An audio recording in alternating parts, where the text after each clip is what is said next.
సాధారణంగా ఒక రాష్ట్ర ఆర్థిక వ్యవస్థ కావచ్చు, లేకపోతే ఒక దేశ ఆర్థిక వ్యవస్థ కావచ్చు, ఎప్పుడు కుప్పగూలుతాయంటే చెప్పకుండా వచ్చే ప్రకృతి వైపరీత్యాల వల్ల, లేకపోతే పాలకులు తీసుకునే పనికిమాలిన నిర్ణయాల వల్ల, లేకపోతే కరోనా లాంటి వైరస్లు మహమ్మారిలు వచ్చినప్పుడల్లా.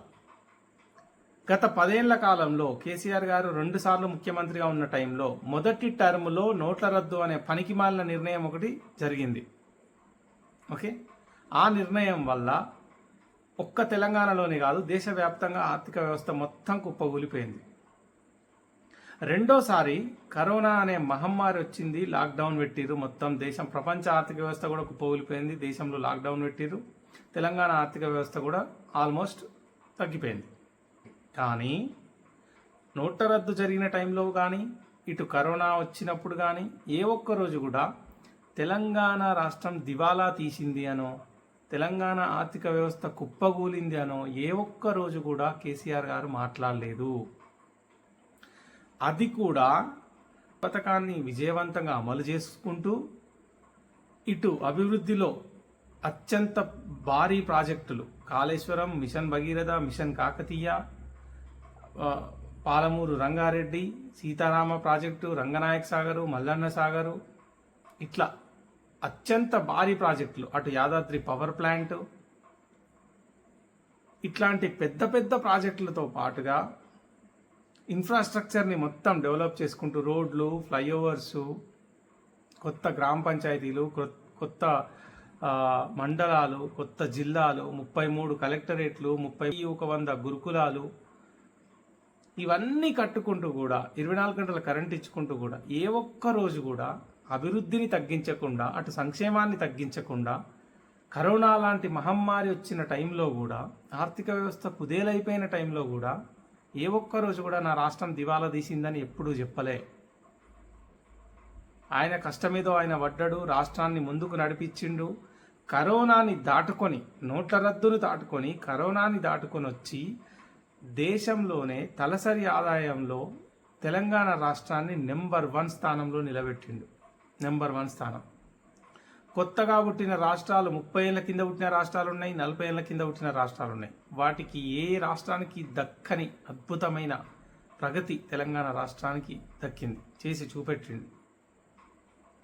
70 ఏళ్ళు పాలించిన వాళ్ళకు శాతగాని 24 గంటల కరెంటు 10 ఏళ్లలో ఇచ్చి చూపెట్టిండు. కరోనా ఉన్నా సరే, నోట్ల రద్దు జరిగినా సరే, ఇంటింటికి నల్లా నీళ్ళు ఇచ్చిండు, ప్రతి ఎకరానికి సాగునీళ్ళు ఇచ్చిండు. వరి ధాన్యం ఉత్పత్తిలో పంజాబ్ కంటే ముందు ప్లేస్లో తెలంగాణను నెంబర్ 1 స్థానంలో నిలబెట్టిండు. ఇది కరోనా వచ్చినప్పుడు కూడా, కరోనాని దాటుకొని, నోట్ల రద్దును దాటుకొని ఇన్ని చేసిండు. ఇదే కరోనా రేవంత్ రెడ్డి టైంలో వచ్చుంటే, ఇదే కరోనా, ఇదే నోట్ల రద్దు రేవంత్ రెడ్డి టైంలో జరిగి ఉంటే ఉద్యోగులకు మొదటి తారీఖు జీతాలు కాదు కదా, 2 ఏళ్ళకు ఒక్కసారి కూడా జీతాలు రాకపోతుండే. 2 ఏళ్ళకు ఒక్కసారి. ఎందుకంటే ఈయన 15 నెలలు అయింది వచ్చి, తలసరి ఆదాయంలో నెంబర్ 1గా ఉండే స్టేట్, నెంబర్ 1గా ఉన్న రాష్ట్రాన్ని కేసీఆర్ ఈయన చేతిలో పెడితే 15 నెలలే అయింది. మొత్తం దివాలా తీసిందని ఆయన నోటితోటే చెప్తున్నాడు. రాష్ట్రం మొత్తం దివాలా తీసిందని ఆయన నోటితోనే చెప్తున్నాడు. ఎట్లా తీస్తుంది? కరోనా వచ్చిందా? ఇప్పుడు రాలే. నోట్ల రద్దు లాంటి నిర్ణయాలు ఏమైనా జరిగినాయా? జరగలే. భూకంపాలు ఏమైనా వచ్చినాయా? రాలే. మరి 15 నెలలల్లా దేశంలోనే నెంబర్ 1 స్థానంలో, తలసరి ఆదాయంలో నెంబర్ 1 స్థానంలో ఉన్న ఒక రాష్ట్రం కేవలం 15 నెలలల్లా ఎట్లా దివాలా తీస్తుంది? ఎందుకు కుప్పగూలుతుంది? చెప్పాలి కదా జనాలకు. నువ్వు ఇచ్చిన సంక్షేమ పథకాలు లేవు, నువ్వు మొదలుపెట్టిన ప్రాజెక్టులు లేవు, ఒక్క ప్రాజెక్టుకు భూమి పూజ చేసింది లేదు, ఒక్క ఇటుక పెట్టింది లేదు. 1,50,000 కోట్ల అప్పులు చేసిండు, ఒక్క ప్రాజెక్టుకు పునాది తీసింది లేదు, ఒక్క ఇటుక పెట్టింది లేదు, ఒక్క భూమి పూజ చేసింది లేదు. 1,50,000 కోట్ల అప్పులు చేసిండు, సంక్షేమ పథకాలన్నీ సున్నా. రైతులకు పంగనామాలు, ఉద్యోగులకు పంగనామాలు, నిరుద్యోగులకు పంగనామాలు. ఎవరికి ఏం చేసినామని? నువ్వేమన్నా 11 సార్లు రైతు బంధు ఇచ్చిండు ఆయన. కరోనా వచ్చినా రైతు బంధు ఇచ్చిండు. అప్పుడెందుకో దివాలా తీయలే రాష్ట్రం? పెద్ద పెద్ద ప్రాజెక్టులు కట్టిండు, కరోనా వచ్చినా కూడా. ఎందుకు దివాలా తీయలే అప్పుడు రాష్ట్రం? నువ్వు ఏం చేసినావని దివాలా తీస్తుంది?